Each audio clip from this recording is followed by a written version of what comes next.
Mr. McLean. Schnell! Weiter! Hello and welcome back to another television review here from MBE.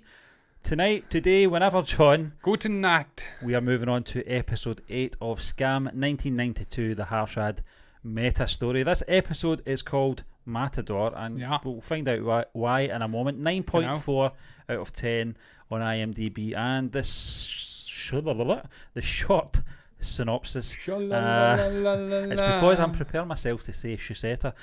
Once Shuseta gets to know from Venkatarajan, you're really putting me through the mincer tonight, about the involvement of NHB in the scam, she releases this news, which leads CBI to start with interrogation of Farwani.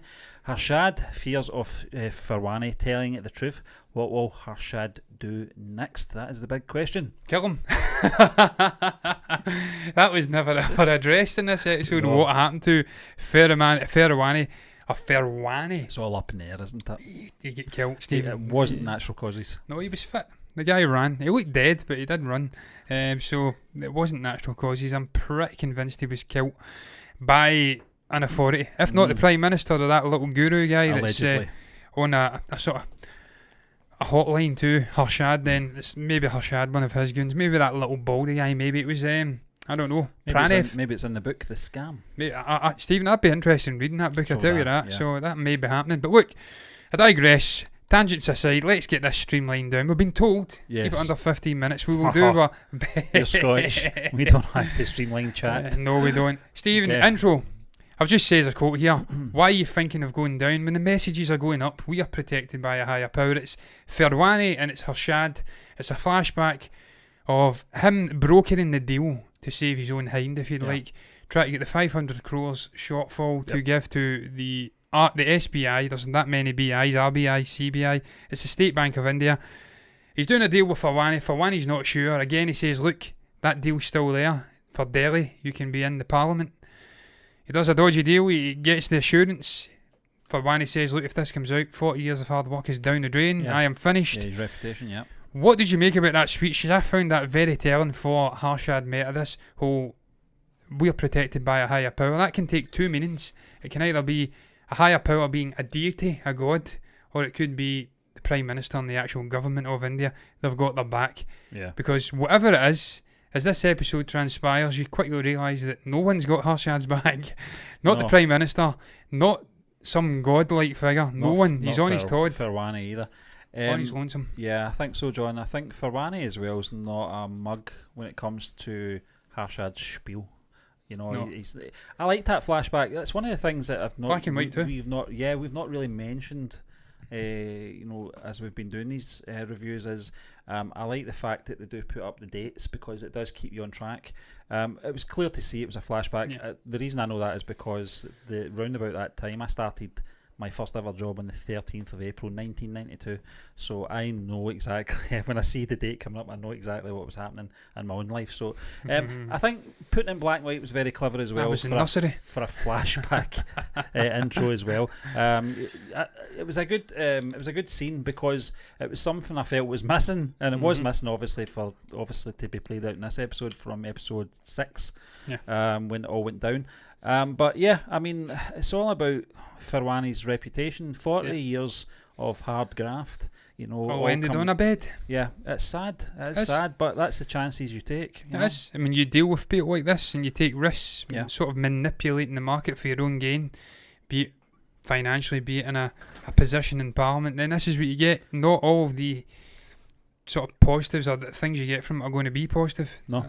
You're going to have negatives, and as we see from Harshad and Ashwin and everyone involved with Gromor and Farwani, things go pretty negative. Well, Farwani for probably the most, because he dies, so at least Harshad was alive till 2001. This guy popped it on a bed. But look, I digress, Stephen. In 1992? Yes, in 1992, 28 years ago. Yeah. Wow, a long time ago now. Venkataramanan, I can't say the guy's name. Venkataramanan. Well, let's slow it down and let's say it one more time. Venkataramanan. Yeah. That's what I'm going to go with. He meets secretly with Susheta, and I sort of a place you wouldn't expect the governor of the RBI to be. No. I don't want to say it's like a ghetto or something, but it's a poor region, and as someone who comes For his standards, from a poor area in Scotland, Parkhead, I know I can sympathise with these people because Steve was pretty much like that at the start. But look, I wasn't quite, but it wasn't far away. Not a place you'd expect a governor though, and he's providing dossiers of information to Sucheta, a journalist friend whose name I still don't have, regarding Harshad's transactions with Grinley's, how he got the 500 crore shortfall, how he saved his sort of self from the SBI, all of that, and he's urging them to exert some outside pressure on Farwani. If he's involved, he can't do it from his position. He needs someone from outside to pressurise it so that they can get him to squeal talk if he'd like. What did you make about that scene? I liked the way it was shot, of the two of them walking through. It was a nice little panning side shot. They go up the stairs, ladders, and then you see him, and you're like, whoa, this guy shouldn't be here. Well, exactly, John. It took me by surprise seeing him there. He was the last person I thought would be there. I would expect someone. A schemer, though. Yeah, well, I was going to say I would expect someone like Harshad to pull a stunt like that. But you're right, he is a schemer, John, from opposite ends. But yeah, I mean, this is the point that had to happen for Sucheta's sort of story in this, and her sort of part in it as well, was to be handed this. What would you call it? It was like a file, a dossier, of information regarding Harshad's transactions. So it was an interesting scene, and it's keeping up that sort of investigative theme to the last two episodes as well, which I like, and Harshad's caught in the hop again. He's not aware of what's going on. He thinks he can still save himself. Look, they'll not come after us. I've paid the money back. It's all okay. But it ain't. These guys sniff blood and they are coming after him hardcore. So you're right, Stephen, that was an interesting scene. It's keeping the investigative side up again. We're staying out of the financial circles. It's the investigators who are front and centre. And that continues on, because of course we see the rise of Madhaven in this episode too. But Stephen, there's another quote here. Harshad, trust is something that's very expensive. Madhaven comes in. He gets put on the investigating team who are looking into the details of this 5,000 crore shortfall crores shortfall. Even now I don't know how to say that in the market. The scam, if you like. He's an expert at this. This guy can use violence. He starts going after Farwani. It gets released that he's been involved. And he starts squealing like a bitch. She doesn't so much squeal in the actual interrogation, but the pressure builds on this guy. He speaks again with Harshad. He says, look, don't give me your bullshit. You keep saying the same thing. I'm not listening to it now. And then he says to him in another meeting by the sea, I'm going to have to retire or resign here. There's no other option. Harshad says, you don't, just stay at it. I'll take the heat. I'll take the fall for it. I'll find a way out of it. He retires or resigns. I keep saying retires. I thought that was an interesting scene. He folds like a pack of cards, I've says, under pressure, and he really becomes becoming a hands-on target for Madhaven and his investigators. They go after him. What did you make about that? The introduction of Madhaven. I'm making him sound like Mad Martican from Willow. What did you make about that? What did you make about the introduction of this guy, Farwani folding? And just the building pressure on Harshad. It's becoming clear this guy ain't getting out of this one. Well, there's that other guy as well. I can't remember his name. The little guy they sent off on holiday from Sitaraman. That's coming up. Well, that was it. All right. So that was after. Right. Okay. Farwani just didn't say enough. When he was getting interrogated, and I think this just irked Madhaven even more. There was a point where he was getting really frustrated with him, but he knew that it was he'd only need one more sort of session of interrogation with him when he would fold.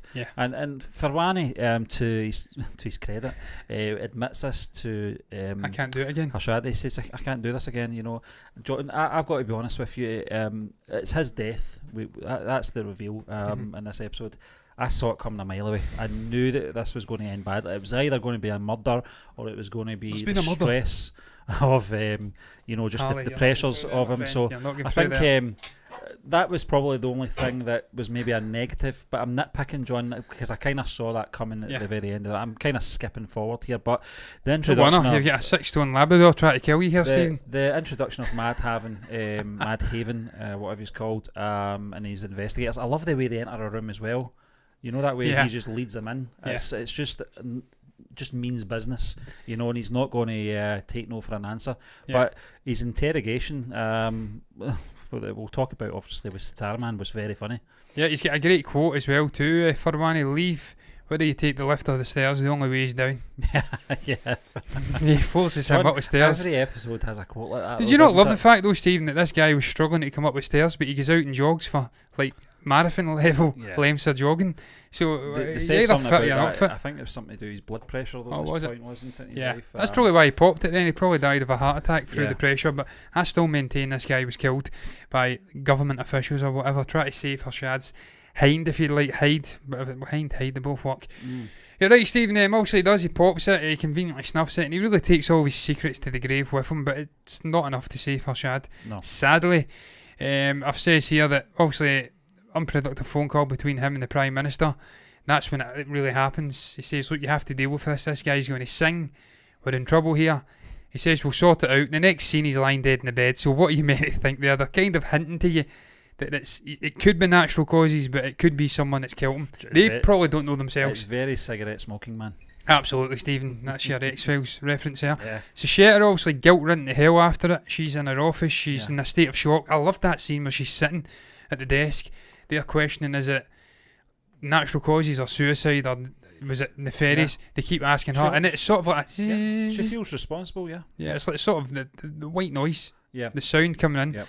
I love that. It was great. And what she does, she feels responsible. As I says, the last episode, she gets a standing ovation from her colleagues. This one, she's getting eyes of sort of, I don't know, accusatory eyes that she may have been responsible for this guy dying. She wasn't. Untimely. She wasn't. No.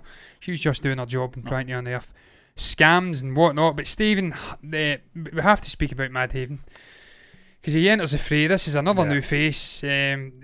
He's got a Gene Hunt style of investigating. That's a Life on Mars reference. A guy who's very old school, not scared to use violence to get the information he requires.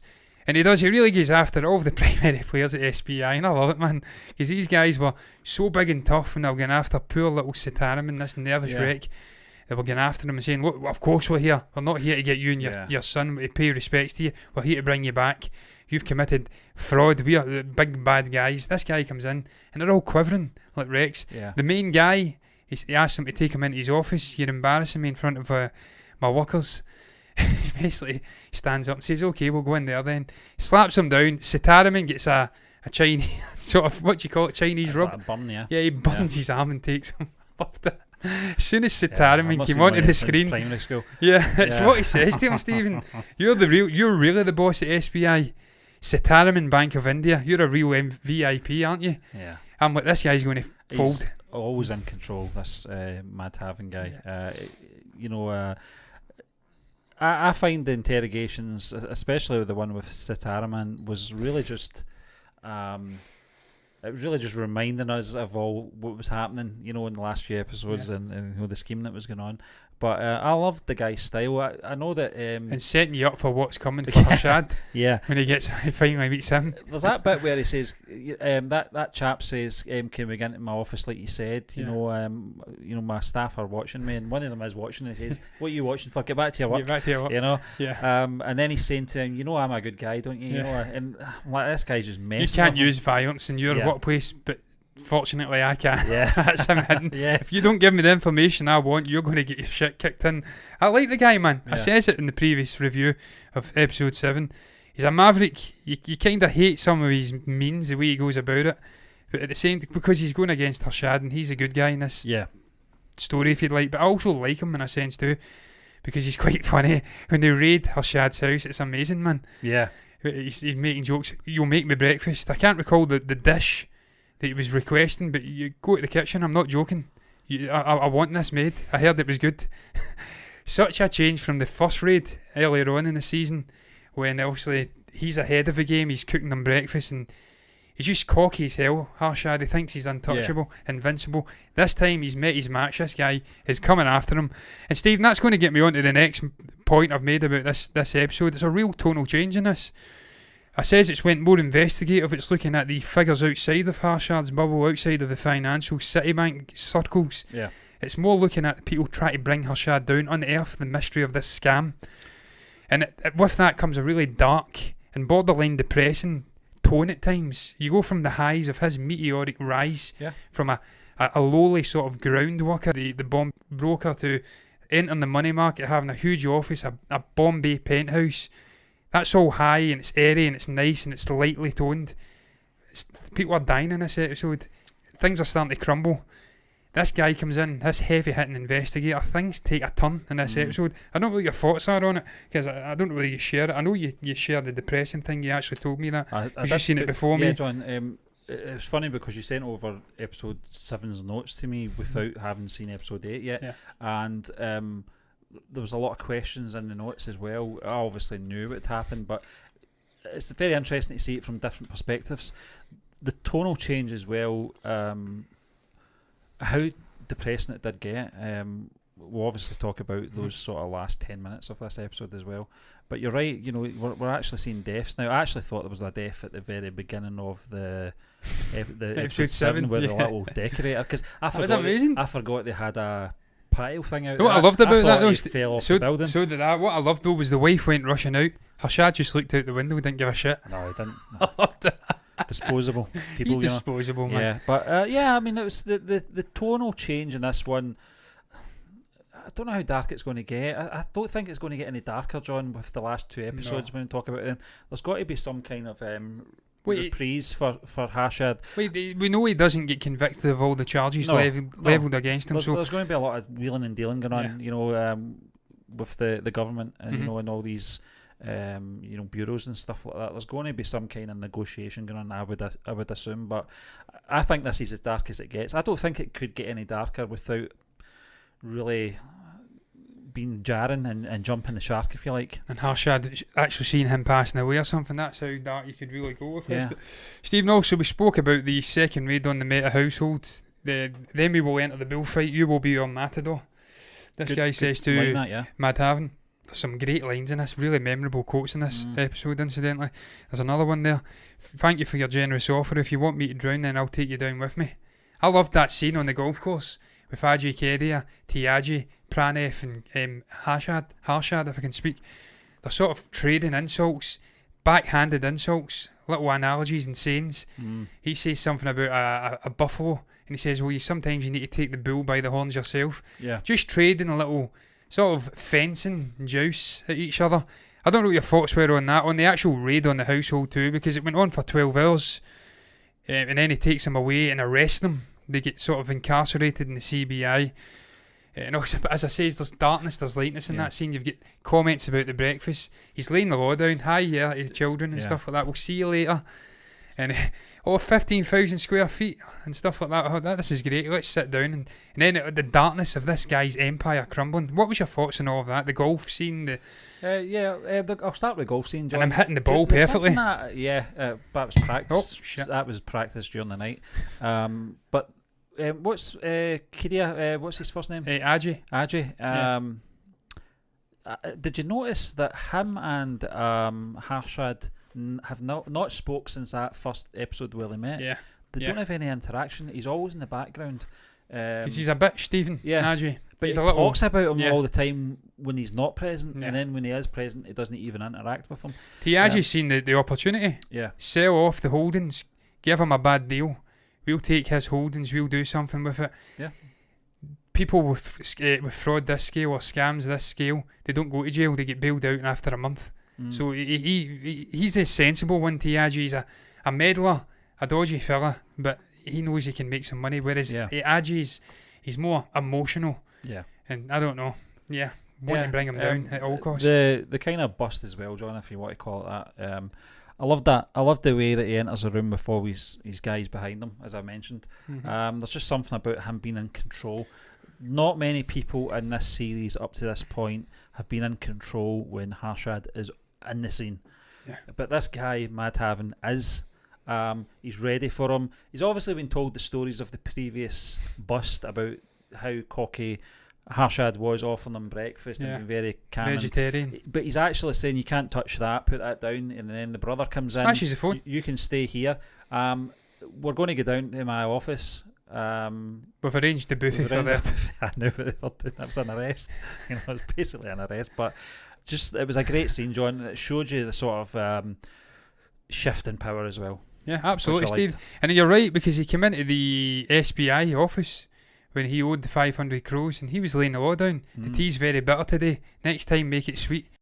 He was the man. Yep. He was an untouchable figure. He was the right-hand man of the Prime Minister. He had the government on his side. Yeah. Now they're all bailing. They're leaving him as a scapegoat. And this Mad Haven guy comes into his very own house and he lays the law down. And it's a change in, I don't know, sort of tone, a change in power dynamics. Is, yeah. And it was very interesting viewing. That's what it says. The tone, it changes dramatically in this episode. And I think it will probably maintain. And then we'll maybe get some uplifting moments with Harshad, maybe getting some, I don't know, moments of reprieval, happiness, I don't know, man. But obviously Sasheta gets a dressing down as well. She goes to the Mehta residence after they've been arrested and she tries to get information out of the wives, and I think it's the little baldy guy whose name I always forget. He's the right hand man, if you like, and they go after them and say he's not a partner now. Yes. You know, see him though, he says to Ashwin he signed off all the holdings in case they try to go for them. Do you not want to look? No, you've looked at them, that's enough. I'm like, I don't think he has. Have a look at that documentation. I don't trust that little shit. He's going to try and screw you over. That's my prediction. But obviously, they speak to Sasheta. They give her a dressing down. You don't care about the man. You only care about the story of the man. What about terrorists and the government and all of this? We aren't a threat to the country. Things like that, dressing down. I thought that was quite a good moment. It's the first time we've really seen the wives speak up. But yeah, they spoke up, but they were wrong because they were living in luxury. Yeah. Illegally. Yeah. You know, and you can't tell me they didn't know that. No, you know, they can't take the moral high ground with the reporter. They can't do that. You made a good point, John, with Sasheta saying about, you know, this was never personal. She didn't like him, but I don't think the pursuit of him was nasty or anything like that. She's a truth seeker in her job. She's a journalist. That's what they do. They want to seek the truth and have a story. I think a respectable journalist, that is, obviously ones that want to go for sensationalism or exaggerate stories. Obviously, you want a scoop, go and get some ice cream. Yeah, exactly. She's tried to have a bit of a good reputation in her career, and I can understand where she's coming from. But you're right, John. She doesn't like Harshad. She doesn't like. I don't like you. She doesn't like him. He doesn't like you did either. Make a good point. She did say that, but I think it's more of the.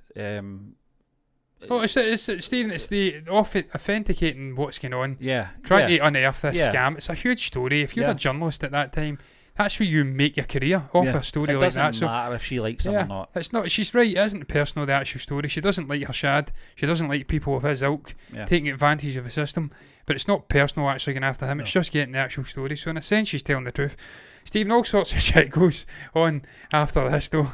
The jobbers for Growmore on the floor of the Bombay Stock Exchange, they start getting beaten up and getting their clothes ripped off them. I didn't understand that, but beaten up, yeah. Because why are they taking their clothes off? I don't know. Very strange. It's because probably just ripping them off. You don't work here anymore. Yeah. It's because of you. This market's uncertain. It's collapsing. We're all at risk because of you and your boss, Harshad Mehta. The little baldy guy drives in.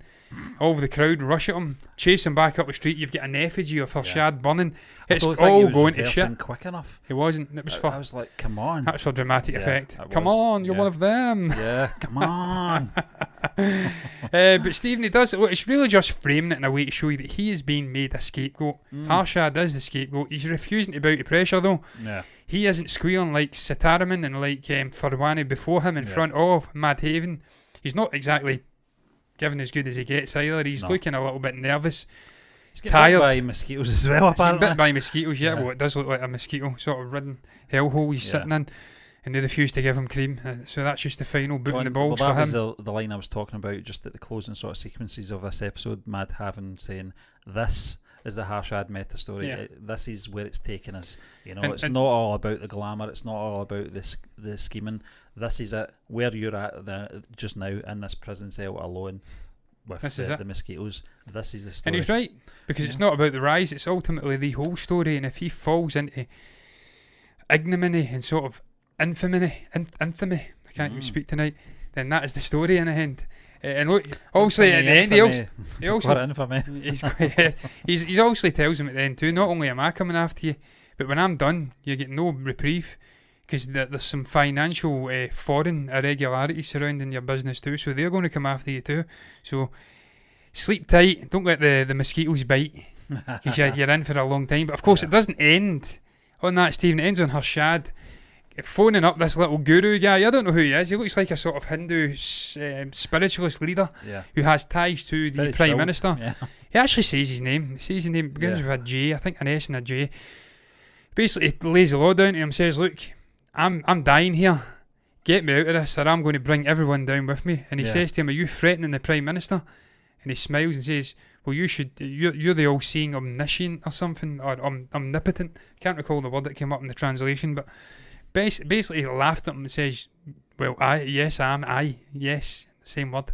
I'm bringing down everyone if you let me rot in this jail. So what did you make about that cliffhanger? What do you think that's going to bring for the final 2 episodes of this TV show? You think we're going to see a Harshad renaissance, him fighting back, or will he ultimately, it'll all be in vain and he'll be left to rot in that jail? I don't know what your thoughts are on that. I don't see him getting away with it, John. Well, we know he doesn't. I do know that obviously there's going to be a lot of wheeling and dealing around in the last couple of episodes, but I loved that. It was just a sort of one last hooray for Harshad Mehta. He's got one last trick up his sleeve. It's last resort stuff. If I'm going down, I'm taking everyone down with me, or I will name names if I've got to. So it was. It kind of leaves it again on a cliffhanger. That's what I like about any television series like this that isn't standalone episodes that just blend into the next episode. So it was a good way of leaving it hanging there for the next episode. I liked it. Stephen, final thoughts on performances? I've not actually got it in my guideline, but there was some very good performances in this. Yeah. Again, I'd say Pratik Gandhi number one, but the guy who played Farwani as well, and Matt Haven. Yeah. Probably a 3-way tie between those in terms of acting performances. I liked the Mad Haven guy. I'm gonna just say their names, John. You've got Rajat Kapoor. He plays Mad Haven. Yes, he's very good. I know his face, and I've probably seen him in something, but I think obviously Pratik Gandhi, Shira Danwanathari, or whatever you call her. You've also got I thought this character's name was hard to say, Venkataraman, right? This is his the acting name is a triple barrel. it's Anath Narayan Mahadevan. He is a fantastic actor. Yeah, he's really good. And he's seen him singing. Yeah, when he read the newspaper. Yeah. I'm just a lone traveller or something. Yeah, great. He was great as well. For me, it's always going to be Pratik Gandhi for me.